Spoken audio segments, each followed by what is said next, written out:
नमस्कार दोस्तों। भारत के पूर्व प्रधानमंत्री मनमोहन सिंह का 92 साल की आयु में निधन हो गया।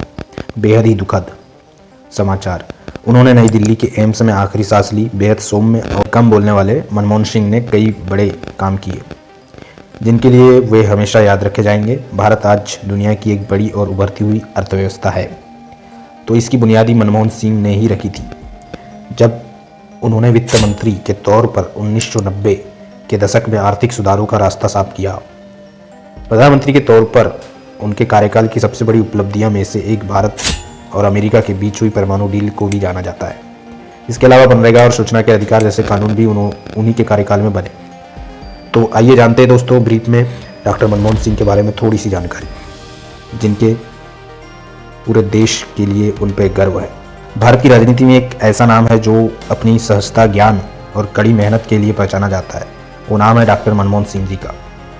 एक ऐसे शख्स जिन्होंने भारतीय राजनीति को न केवल दिशा दी बल्कि एक नया आयाम भी प्रदान किया।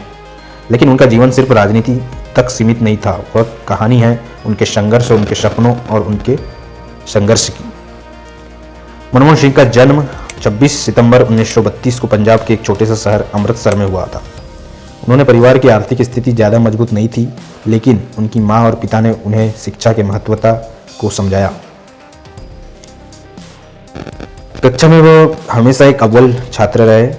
उनका एक सपना था कि वे पढ़ाई में अपनी पूरी क्षमता का इस्तेमाल करें, एक दिन दुनिया के बड़े नेताओं की तरह भारत का नाम रोशन करें।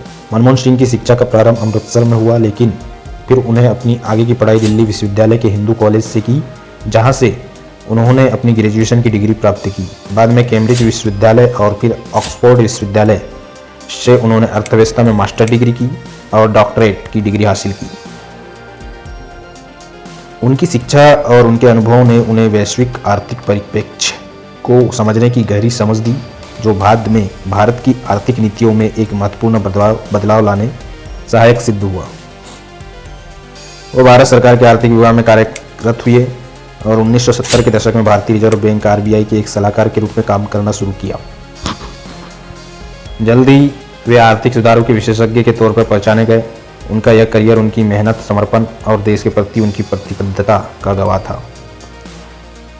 1980 के दशक में डॉक्टर मनमोहन सिंह को राजनीति में एक प्रमुख भूमिका निभाने का अवसर मिला। जब कांग्रेस पार्टी सत्ता में आई तो उन्होंने भारतीय वित्त मंत्रालय का कार्यभार संभाला। यहाँ उन्होंने अपनी आर्थिक दृष्टि से भारत को एक नई दिशा देने की शुरुआत की। 1991 में पंडित नरसिंह राव की प्रधानमंत्री बनने के बाद उन्होंने मनमोहन सिंह को वित्त मंत्री नियुक्त किया। यह वह समय था जब भारत का एक गंभीर आर्थिक संकट से गुजर रहा था। 1991 में मनमोहन सिंह ने भारत के इतिहास में सबसे बड़े आर्थिक सुधारों की शुरुआत की।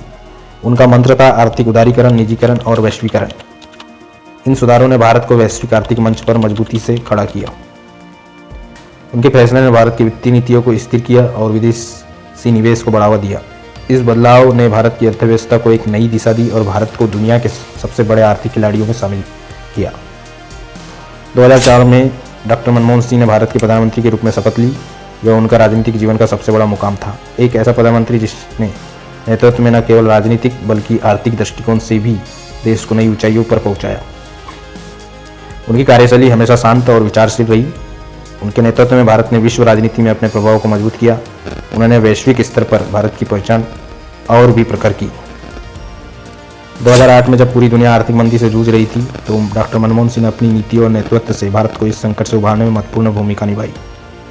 आज डॉक्टर मनमोहन सिंह एक ऐसे नेता के रूप में याद किए जाते हैं जिनकी दूरदृष्टि और ईमानदारी ने भारत को वैश्विक मंच पर एक मजबूत स्थिति दिलाई।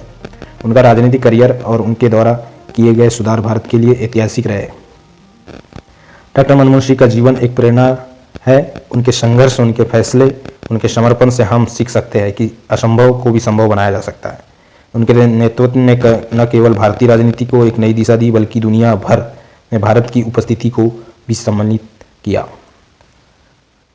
तो भारत के पूर्व प्रधानमंत्री डॉक्टर मनमोहन सिंह जी को भावपूर्ण श्रद्धांजलि हमारी ओर से और पूरे देशवासियों की ओर से भी। धन्यवाद।